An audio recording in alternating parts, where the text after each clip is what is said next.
Voilà, donc ici, je vais refaire un exercice qui va concerner donc un repère orthonormé qui est posé dans l'espace. Hein, voilà, il est posé x, y, z d'origine O.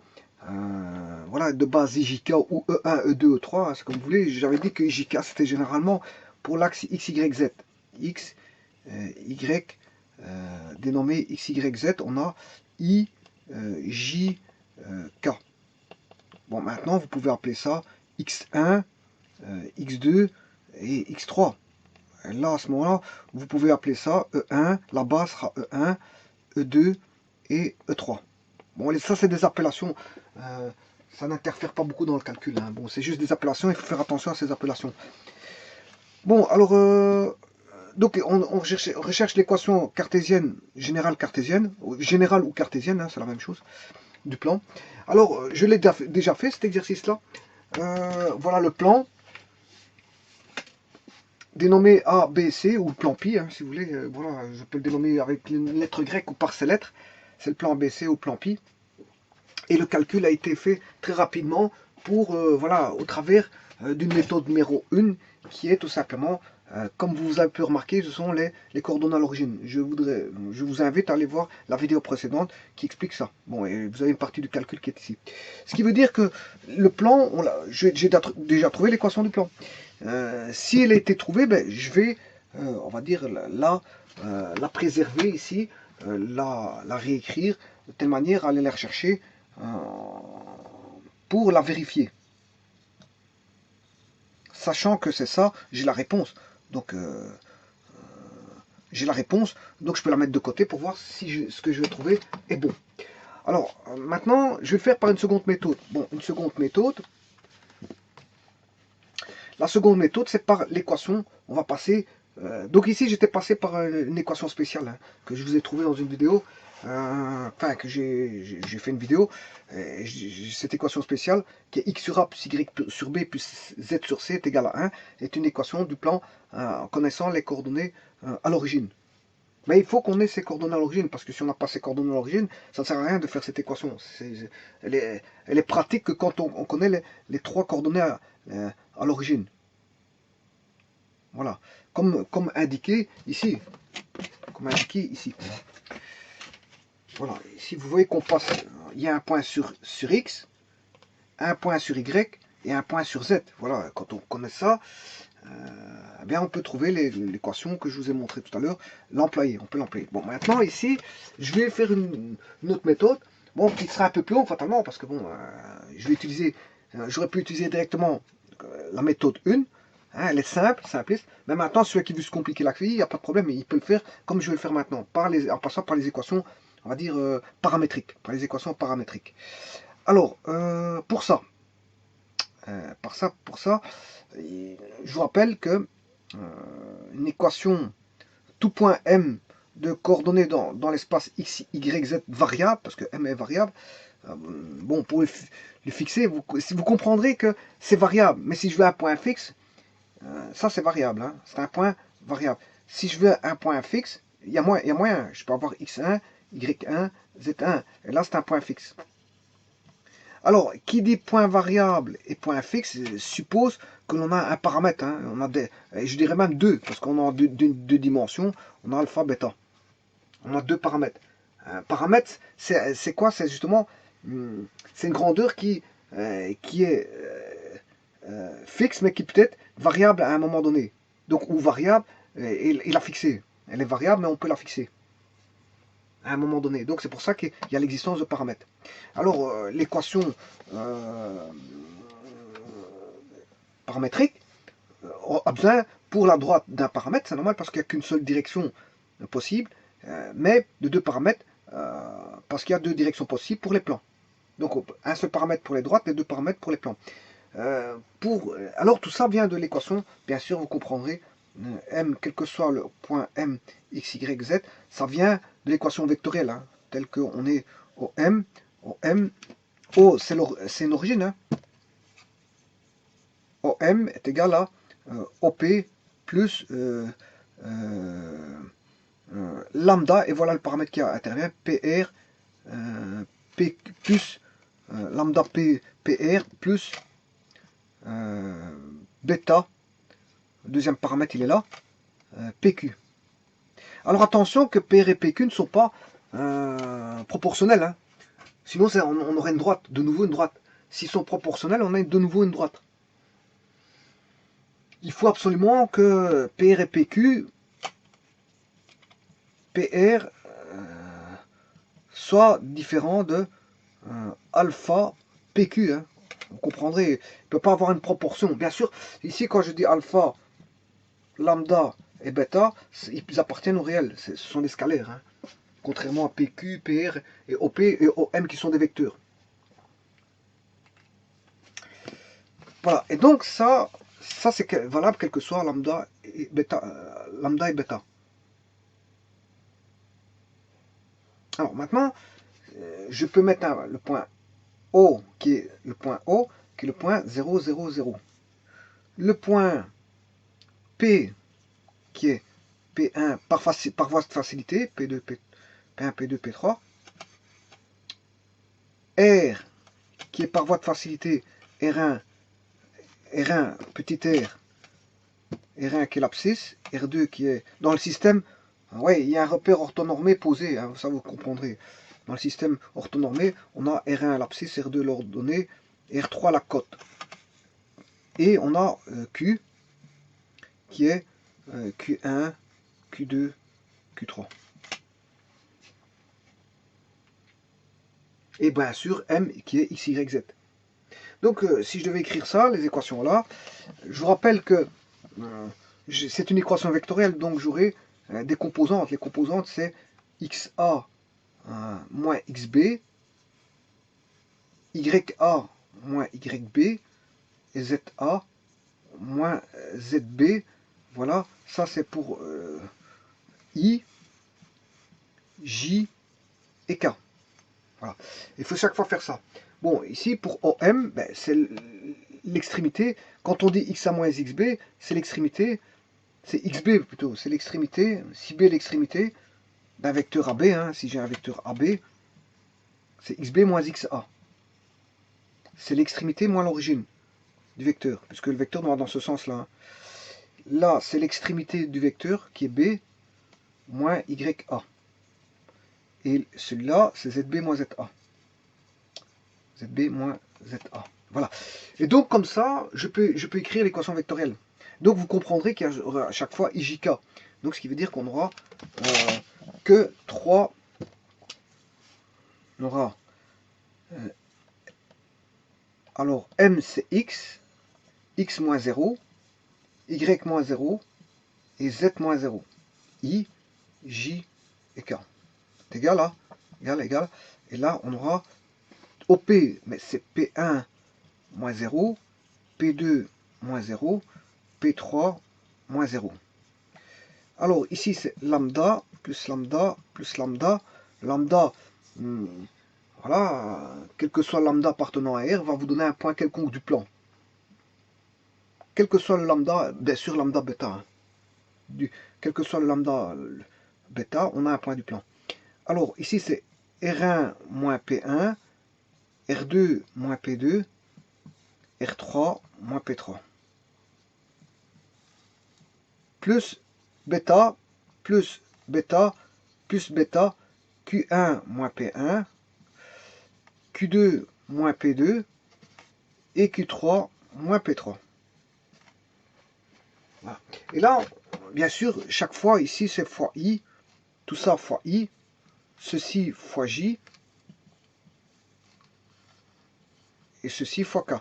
Voilà, mais bon maintenant, nous on va pas s'intéresser aux vecteurs. Ce que j'ai écrit là, ce sont les vecteurs. Hein. Ce sont les composantes des vecteurs fois le vecteur de base pour avoir le vecteur. Ici, on a le vecteur OM. Là, on a le vecteur OM suivant la composante en I. Voilà, là c'est le vecteur OM sur la composante en J. Là c'est le vecteur OM sur la composante en K. Voilà. Et tout ça, c'est ceci sur la composante I, sur la composante. Mais moi, je vais m'intéresser uniquement aux composantes. Et si on s'intéresse uniquement aux composantes, à ce moment-là, on a ce qu'on appelle l'équation paramétrique de la droite. On n'est plus en vectoriel. On n'est plus en vectoriel, on est tout simplement en valeur. Ce sont que des valeurs. Alors, je vous rappelle que x-0, ça fait x, y-0, ça fait y, et z-0, ça fait z. Donc, on a x, y, z. je vous rappelle encore autre chose aussi, c'est que x, y, z, on peut s'appeler aussi x1, x2 et x3. Voilà. Certains appellent ça x1, x2, x3. Bon, moi, par voie de facilité, le P, je l'ai appelé P1, P2. Bon, il y en a qui vont appeler ça AB et AC. Ici, c'est 3 points. J'avais 3 points pour former mon plan. C'était P, Q et R. Voilà, c'est 3 points. Mais d'autres diront AB, C. Et alors, il faut réadapter. Hein, donc, si c'est A, B, C, mais le vecteur AB, oui, ici j'ai voilà,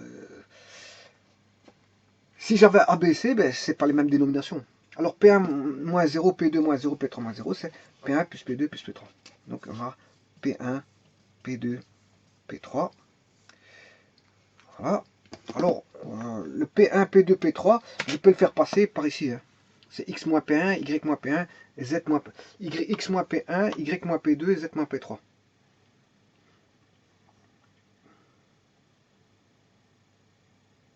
Bon, et si j'applique ça ici, ben, j'ai 3 points. J'ai 3 points.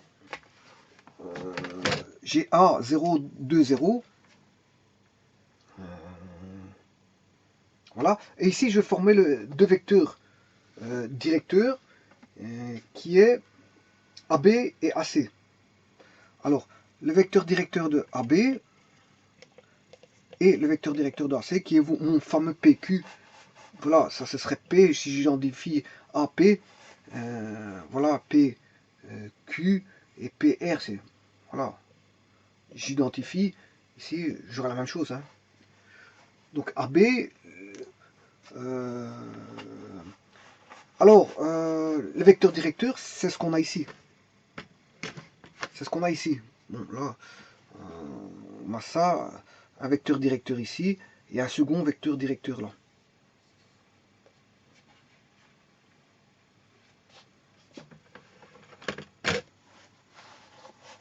Donc j'aurai un vecteur directeur qui est ici, là, AB.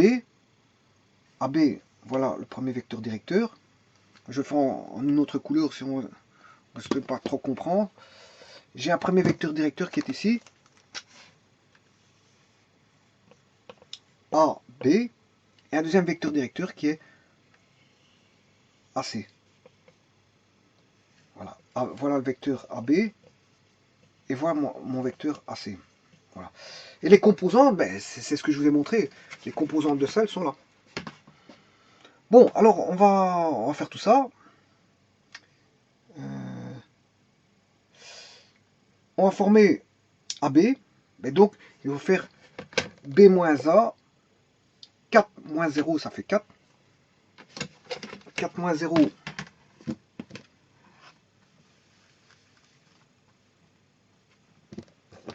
Moins 0, ce qui fait 4.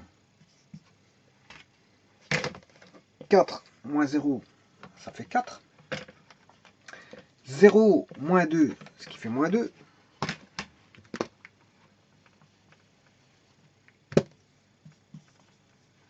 Et 0 moins 0, ce qui fait 0.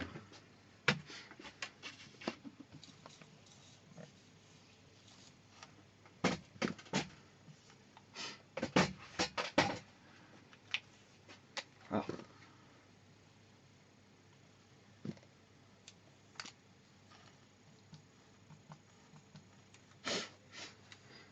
Bon, maintenant, il faut le deuxième vecteur directeur que je vais indiquer ici, qui est AC. Alors, ce qui fait 0 moins 0. 0 moins 0, ça fait 0.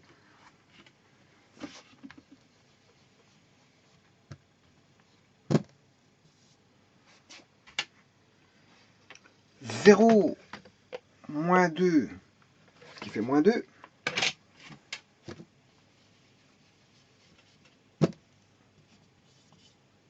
Et le troisième, ici, 3 moins 0, ce qui fait 3.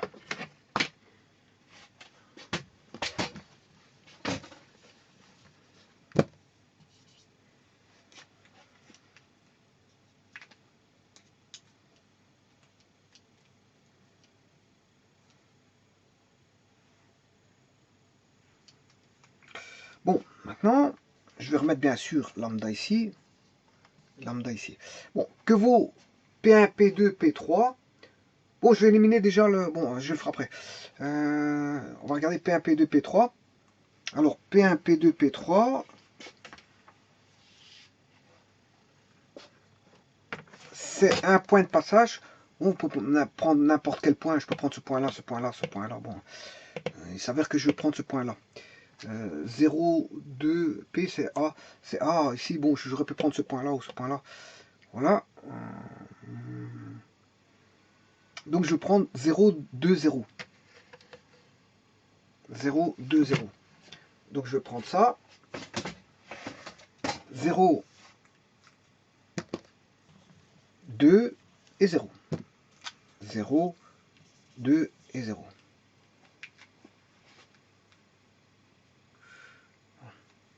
Quoique ici, vaut mieux respecter ceci quand même. Hein. Vaut mieux prendre OP.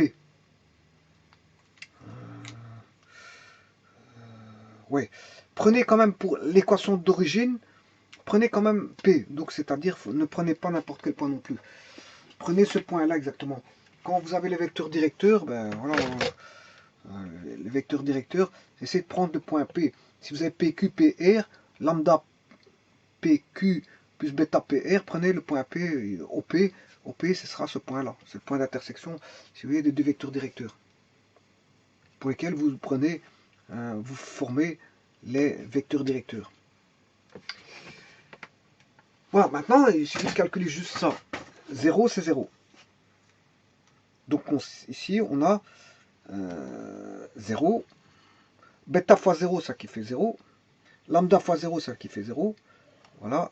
Et ici, qu'est-ce qu'il nous reste? 4 lambda. Il nous reste 4 lambda pour celui-là. Voilà. Ici, on a 0 plus 0, ça qui fait 0. Et il reste 3 bêta. 3 bêta. Et pour celui-là, il nous reste 2 moins 2 lambda moins 2 bêta. Moins 2, ce qui fait moins 2, moins 2, moins 2, plus 2. Moins 2, moins 2, plus 2. Moins 2, plus 2, lambda, bêta, plus 2. Voilà. Et voilà notre équation du plan pi ou ABC au travers, si vous voulez, d'une équation paramétrique. Le paramètre étant lambda. Voilà. Et ça vaut ce que ça vaut. Ça vaut ce que ça vaut, c'est l'équation du plan. Donc on a x égale 4 lambda, z égale 3 bêta, et y vaut moins 2 lambda, moins 2 bêta, plus 2. Voilà. Alors, maintenant, le tout, c'est de trouver l'équation générale, parce que c'est le but de l'exercice. Le but de l'exercice, c'est pas ça, c'est pas de trouver l'équation paramétrique. Parce qu'on nous demande l'équation générale. Mais je suis obligé de passer par l'équation paramétrique dans cette méthode-ci, en tout cas, dans cette méthode-ci, de chercher l'équation paramétrique pour retrouver l'équation cartésienne ou l'équation générale. L'équation générale, c'est l'équation cartésienne en fait. Voilà, ça s'appelle cartésienne ou générale. Donc il faut chercher ici, dans cette méthode-là, l'équation qui est la méthode. Ici, c'est une deuxième méthode, c'est la méthode numéro 2. Je recherche l'équation paramétrique, pour retrouver l'équation cartésienne. Alors que la méthode numéro 1, on avait déjà une équation toute faite aux coordonnées, en fonction des coordonnées à l'origine. L'équation en fonction des coordonnées à l'origine pour retrouver l'équation cartésienne.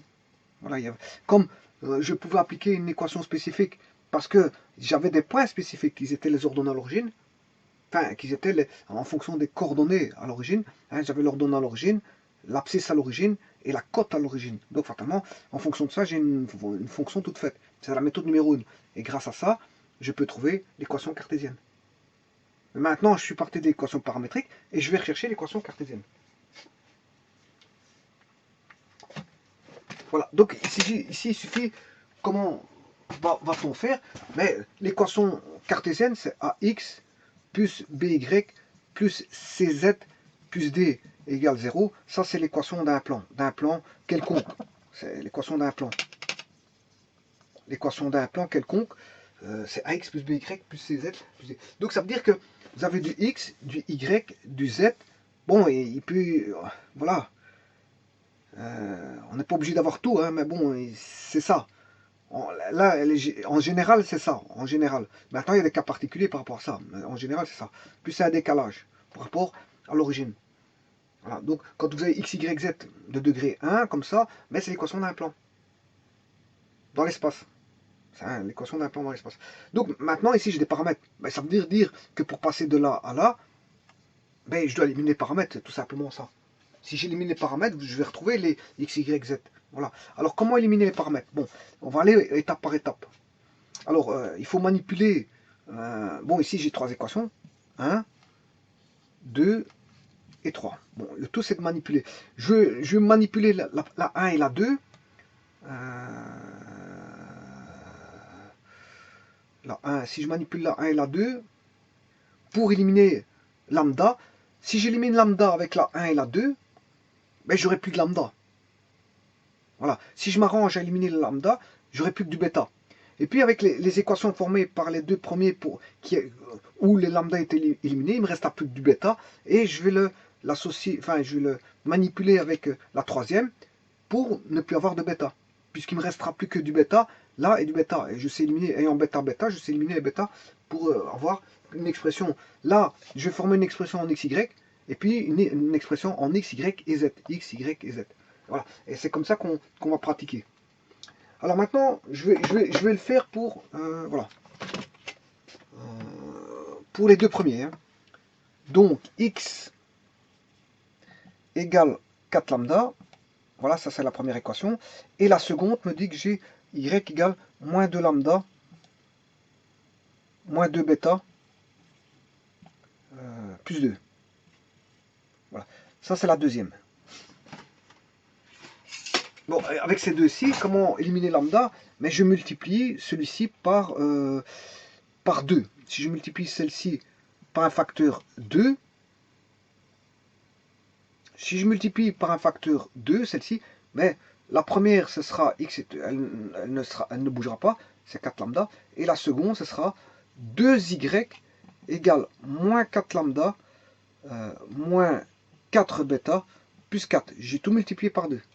Et à ce moment-là, j'additionne l'équation numéro 1 et l'équation numéro 2. Pour avoir x plus 2y est égal à 0 lambda moins 4 bêta plus 4. Bon, le plus 4, il peut déjà passer de l'autre côté. Voilà. En vérité, ce sera x plus 2y moins 4 égale moins 4 lambda. Voilà.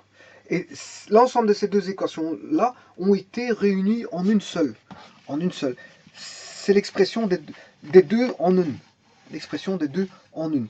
Hein, j'ai combiné les deux en une pour en avoir une seule. Et je le réécris ici, c'est x plus 2y moins 4 égale moins 4 bêta. Voilà, ça c'est la 1 et la 2 qui m'en donnent une, plus qu'une seule.